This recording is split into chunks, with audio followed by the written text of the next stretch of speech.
निकाय चुनाव को लेकर झारखंड सरकार और विपक्ष के बीच तनातनी जारी है। मंत्री सुदीप्य कुमार सोनू ने कहा कि सिर्फ विपक्ष नहीं, सरकार भी चाहती है कि नगर निकाय चुनाव जल्द हो और जनता को उनका प्रतिनिधित्व मिले। हालांकि इस प्रक्रिया के आर्थिक पहलू भी हैं। भारत सरकार ने फाइनेंस कमीशन का ग्रांट रोक रखा है, जिससे नगरीय निकाय योजनाएं प्रभावित हो रही है। उन्होंने कहा कि सरकार ओबीसी आरक्षण के साथ निकाय चुनाव कराने के पक्ष में है और इसके लिए ट्रिपल टेस्ट की प्रक्रिया लगभग पूरी हो चुकी है। 24 में से 21 जिलों की रिपोर्ट आ चुकी है, जबकि 3 जिलों की रिपोर्ट जल्द आने की उम्मीद है। डीके शिव कुमार साहब के बयान को तो हमने नहीं देखा है, लेकिन जहां तक कर्नाटका का सवाल है, मीडिया के आज के दौर में जहां पर अनावश्यक बातों के लिए ज़्यादा हल्ला होता है, वही हल्ला इस बात का हो रहा है।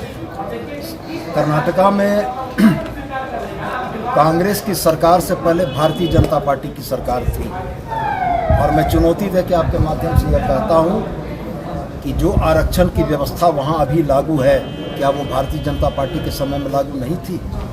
यदि वो भारतीय जनता पार्टी के समय में आरक्षण की व्यवस्था लागू थी तो इसका साफ मतलब ये है कि उस समय भारतीय जनता पार्टी आरक्षण के उस फॉर्मूले से सहमत थी, सरकार में रहते हुए उसको नहीं बदला। आज राजनीतिक लाभ के लिए हिंदू मुसलमान के एजेंडे को आगे बढ़ाने के लिए इस तरह की अनावश्यक बहस में पूरे देश का ध्यान आकृष्ट किया जा रहा है, जो निश्चित रूप से निंदनीय है। इस देश को प्रगति चाहिए, इस देश को शांति चाहिए, इस देश को तरक्की चाहिए और इस देश के हर नागरिक के मन में यह एहसास चाहिए कि अगर वो इस देश का नागरिक है तो यहाँ उसके अधिकार सुरक्षित हैं। इनकी आवश्यकता इस देश को है, इन फालतू के विषयों पर बहस की आवश्यकता शायद इस देश को नहीं है। इस बीच विपक्ष ने सरकार पर तीखा हमला बोला। नेता प्रतिपक्ष बाबूलाल मरांडी ने कांग्रेस पर संविधान से छेड़छाड़ करने का आरोप लगाते हुए कहा कि यह अब साफ हो चुका है कि कांग्रेस धर्म के आधार पर आरक्षण देना चाहती है। उन्होंने कर्नाटक सरकार द्वारा 4% मुस्लिम आरक्षण का उदाहरण देते हुए कहा कि संविधान में इसका कोई प्रावधान नहीं है।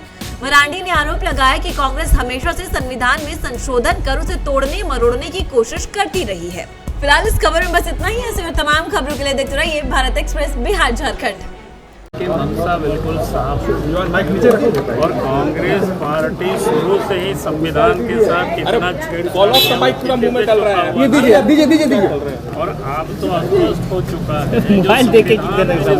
कहीं प्रावधान नहीं है कि धर्म के आधार पर रिजर्वेशन की व्यवस्था की कहीं कोई व्यवस्था नहीं।